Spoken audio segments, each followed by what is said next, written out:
Ladies and gentlemen, you're welcome to another episode on the Prrrr Basketball channel. Charlie, today I excite wa. George, you dey cool. Teddy, you dey cool. You get any bar for it? I get bad. Charlie, they be my guy be James. We stop on for school. They make the weed. So the weed where James say, Charlie, you finish? I say no, James, he harder. Hey, Charlie, this bad. This bad all over. George, you get back. I get back. This bad be all over. Easy, me, I know be Baba, but the NBA team are the supposed to be Clippers.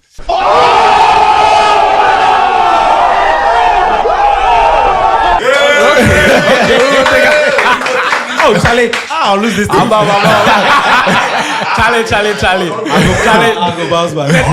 Teddy lose the back on but Charlie, today I excited. There's some big news coming to the NBA. Now, 10-time NBA All-Star, former MVP. I'm speaking of one man and one man only. Last year's assist leader, the beard himself, James Harden, is a Los Angeles Clipper. You see how they smile, Charlie. This year, they can't win the NBA championship. Simple. Make us start from the fake Clipper fan. Charlie George, what do they see, say, Harden go bring to the Clippers? Or what do they see, say, the Sixers lose or maybe gain?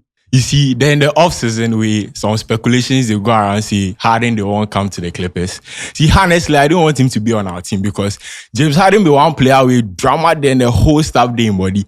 I won't be surprised when next season he go start the tour, give another team, maybe the Lakers or...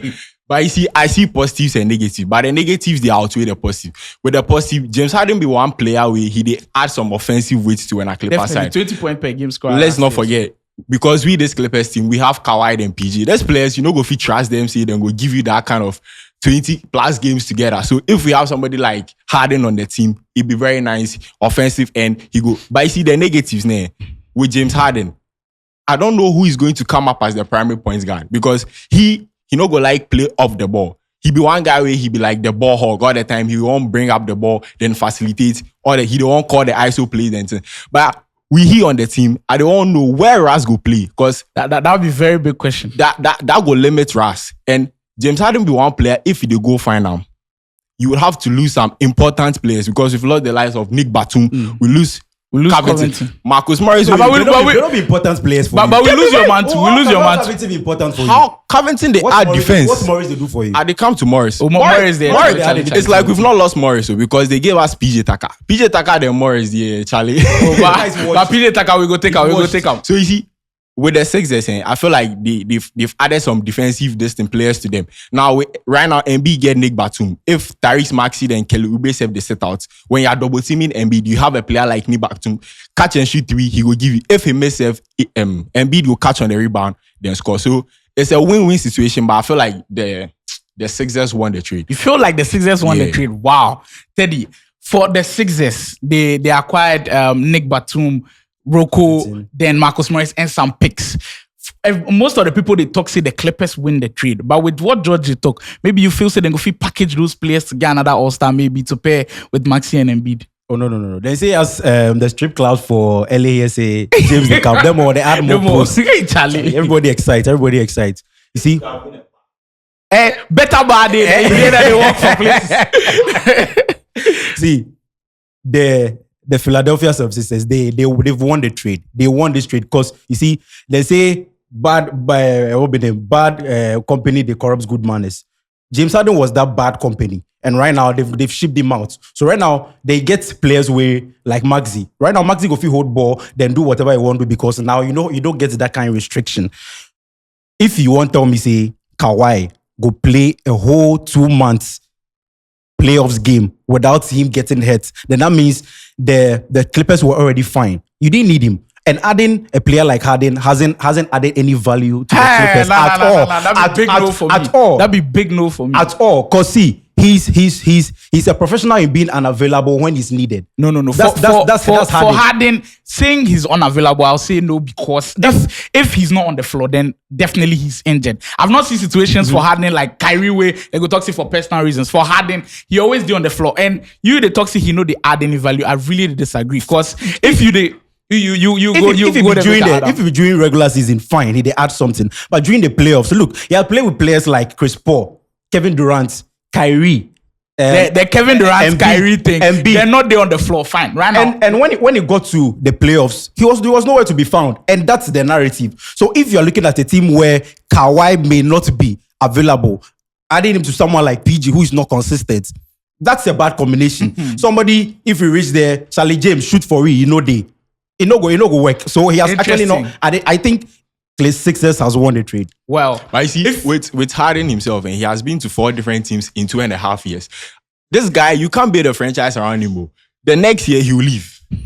see, it'd be interesting what everybody they talk. But if you watch on our last video, pretenders versus contenders, I had Clippers pretenders. See, scratch that. Big contenders this year. I disagree totally with what Teddy said about Harden not adding value to the Clippers team.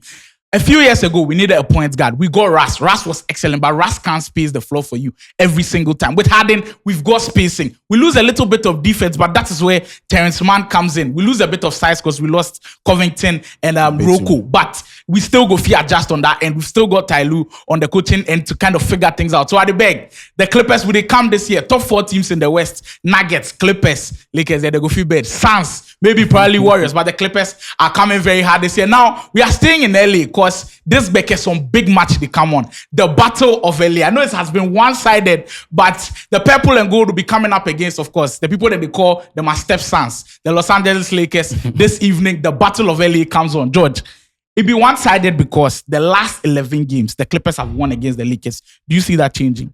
You see, if you're in the Lakers camp, you feel like you cannot let your neighbors go maybe 6 because the last 5 matches, the Clippers have dominated and they've won.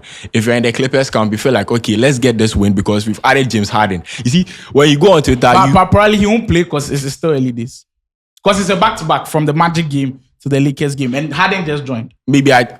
Let's see if he will play. But if he will play, then I feel like we have that edge. But you see, if the Lakers are going to win, it's dependent on 2 people. The coach and D'Lo and Gabe Vincent, because it's up to Davenham to get his in-game adjustments right, his rotations, when to play certain players and when not to play. Because their game against the Magic, I could see that the Rui Hachimura had his bust. He was playing so well. Then unfortunately, he got dropped out by Davenham because he didn't get his rotations right. But moving into this Clippers side, if you have the likes of D'Lo and Gabe Vincent who are going to find AD, because one problem now, I will not blame Anthony Davis anymore. Why? Relax. When you look at the Lakers team, man, how they set up their play, it's like most of their points guys don't find AD. They don't look for his wow. Because you look at the Nuggets, they are all playing to suit their big man, their center. But you see, with the Lakers, D'Lo and Gabe Vincent, as for Gabe Vincent, they make it pack. But with D'Lo on the floor, he mind or catch, shoot, ISO. But you see, when you are finding their big man, AD, LeBron, Hachimura, they are going to worry. But with Clippers, right now, we've lost most of our bigs. So when they are faced, it's up to them. Because if AD, they match up to in our defense, then it will be like some open game. But I'm a Clippers fan, so... Hey, don't be you say be Lakers last season. So nice they sell out now. See, make a clear that fact.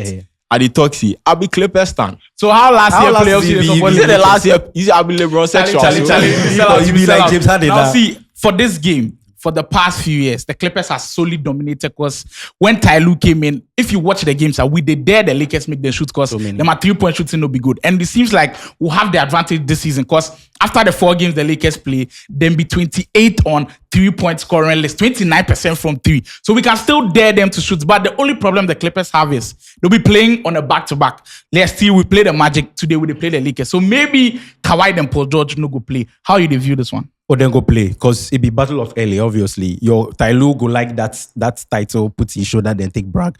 You see, if you look at the Lakers team right now, with AD's inconsistency, he cannot be available every time. Look at LeBron. LeBron's minutes is now being reduced. So putting a player like Kawhi on LeBron and then putting maybe Zubac on AD and then add another primary defender on him. So let's look at this scenario. This scenario where AD or LeBron or the Lakers are trying to enter the paint to score more points because of the good defense of the Clippers. They won't be able to enter. And then now coming to shooters. For Lakers, they don't have shooters. So if the paint is clogged and you're unable to penetrate and you don't have shooters to dish off the pass to them, then that means this game is already for the Clippers. Looking at AD being inconsistent, LeBron's minutes being reduced, and then the Lakers not having shooters, it's for the Clippers. It's for the Clippers. Wow, Teddy say the Clippers go take this one. I'm mixed here because last night we played Paul George, Kawhi. They played like maximum minute 20 plus minutes. This Becky, I sure say Tyloo no go like stress the players because definitely Kawhi, Paul George injury issues. So definitely they don't want to put pressure on them. But we'll see how that game pans out. The Battle of LA happens soon. They have to understand that it be 82 games. That's why if we go the offseason, then get 4 months. Paul George, that 4 months, they do podcast. So if it be Kawhi, if he go set out. As for Paul George, he for play all the games, he don't get any excuse because that energy they take, they set the podcast there. If they put on for the cut up, I'll be very happy. But Master, this season Paul George start to beg. I no go tolerate any Paul George slander. But that's how we close this one out. So watch out for the Battle of LA. Do we make it 12-0 in our last few games against the Lakers, or do the purple and gold show us that they are definitely the big brothers in the Lakers in Los Angeles? Well, we'll see how that one goes. Stay tuned, subscribe to the channel. More basketball content coming on. Prrrr.